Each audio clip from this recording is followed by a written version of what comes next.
কাশ্মীরে সন্ত্রাসবাদীদের সাথে যোগাযোগ রাখার অভিযোগ তুলে দিল্লি পুলিশের নামে দুর্গাপুর নগর নিগমের চেয়ারপারসনকে ফোনে বিরক্ত করার অভিযোগ। ঘটনায় পুলিশের দ্বারস্থ অনিন্দিতা মুখোপাধ্যায়। প্রায় এক মাস আগে অপরিচিত মোবাইল ফোন কলের মাধ্যমে দিল্লি পুলিশের পরিচয় দিয়ে কাশ্মীরের সন্ত্রাসবাদীদের সাথে যোগাযোগ রাখার কথা বলা হয় চেয়ারপারসন অনিন্দিতা মুখোপাধ্যায়কে। এরপর সোমবার থেকে লাগাতার হুমকির স্বরে দিল্লিতে গিয়ে দেখা করতে বলার পাশাপাশি ফোনে উত্তপ্ত বাক্য বিনিময় করার কথা জানিয়ে অনিন্দিতা মুখোপাধ্যায় বলেন, হয়েছিল মাসখানেক আগে।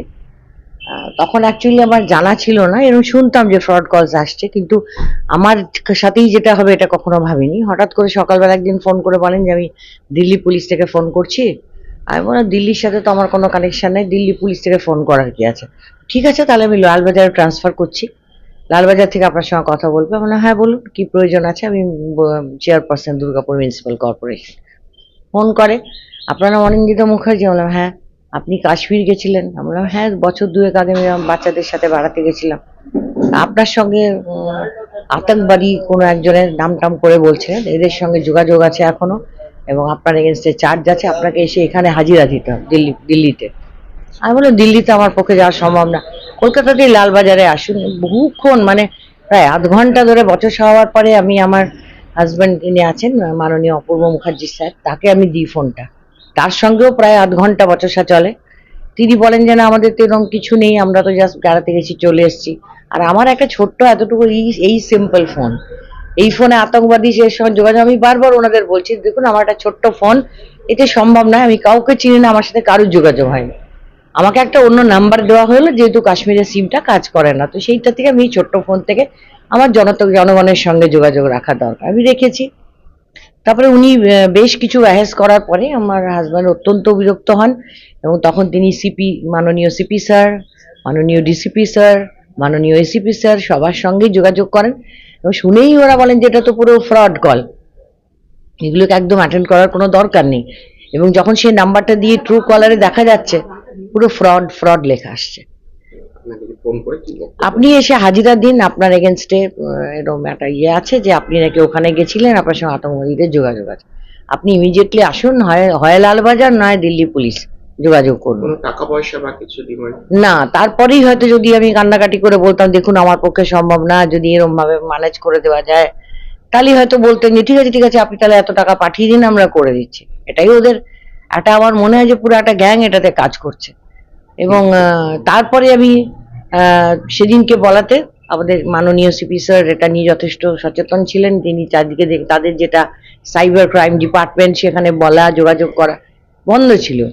আজকে সকালে আবার সকাল থেকে 3-4 বার শুরু হয়েছে মিসড কল, এবং আমি যখন কল ব্যাক করি তখন উনি আবার বলেন আমি দিল্লি পুলিশ। তো আমি একটু রাফলি তার সাথে কথা বলেছি যে আপনি এভাবে আমাকে উত্ত্যক্ত করতে পারেন না, আপনাদের যা, তাহলে আপনি আমায় কেন কল করেছেন। আমি বললাম আপনি কল দেখে, আমি মিসড কল দেখে, আমি জনগণের জন্য কাজ করি, কোনো আননোন নাম্বার থাকলে আমার কাজ হচ্ছে তাকে কল ব্যাক করা, আমি করেছি।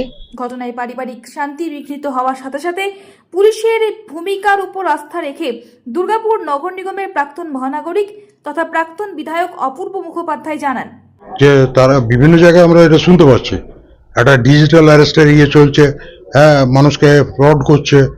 তো ন্যাচুরালি আমি কনভারসেশনে সেটা নিয়ে আর্গুমেন্ট করেছি ওদের সঙ্গে।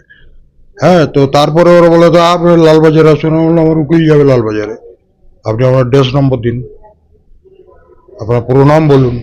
এই যে সন্ত্রাসবাদী কার্যকলাপের সাথে যুক্ত বা এটা বলে শুনুন, এটা তো বলে এই জুমলা তো চলছেই, এটা ভয়ঙ্কর জুমলা, আজকে সারা ভারতবর্ষব্যাপী এটা চলছে।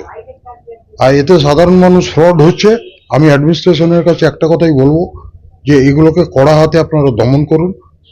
এই যে সন্ত্রাসবাদী কার্যকলাপের সাথে যুক্ত বলছে, কারণ নাম বলছে, কোন সন্ত্রাসবাদী সাথে এখন বলে শুনুন না, তখন কি আজাদ মাসাল না কি এরকম একটা নাম বলছিল যে ওই পুলমারের ঘটনার সঙ্গে যে যুক্ত ছিল, এরকম একটা নাম তখন উঠে আসছিল। তখন এগুলো এই সব দিয়ে বলছে, মানুষ তাহলে পাজলড হবে। এই পাজল করার জন্য তো যারা সাধারণ মানুষ তারা তো পাজল হয়েই যেতে পারে। পুলিশের কাছে তো কমপ্লেন করেছে পুলিশ। পুরো ঘটনায় এখন পুলিশের ভূমিকার দিকে তাকিয়ে আছে দুর্গাপুরের চেয়ারপারসন অনিন্দিতা মুখোপাধ্যায়ের পরিবার। Bureau report, the e paper digital. অসাধু ডেভেলপার, দালাল চক্র এবং জালিয়াত থেকে সাবধান থাকুন, যাতে জমি, প্লট, ফ্ল্যাট, বাড়ি ইত্যাদি ক্রয় করার পর আইনি জটিলতার মধ্যে পড়তে না হয়। একজন সচেতন ক্রেতা হন, সরাসরি আমাদের সাথে যোগাযোগ করুন। আসানসোল দুর্গাপুর উন্নয়ন কর্তৃপক্ষের জমির ওপর কোনরূপ অবৈধ দখলদারি বা নির্মাণ নজরে পড়লে তৎক্ষণাৎ আমাদের জানান।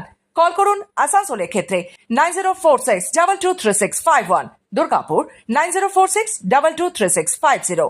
ইদানিং দেখা গেছে বেশ কিছু জাল নথিপত্র এডিডিএতে জমা দিয়ে কিছু প্রতারক তাদের কাজ সম্পূর্ণ করার প্রয়াস করেছেন। এ প্রসঙ্গে জানাই, এ ধরনের জালিয়াতির খবর মিললে সেই ব্যক্তির বিরুদ্ধে আইনানুগ ব্যবস্থা নেওয়া হবে। আসানসোল দুর্গাপুর উন্নয়ন কর্তৃপক্ষ দ্বারা জনস্বার্থে প্রচারিত। DSMS, a premier management college in Durgapur. Admission open for hotel management, hospital management, tourism management, BBA, BCA and nursing. Excellent training and placement assistance. Join now. DSMS, gateway to success.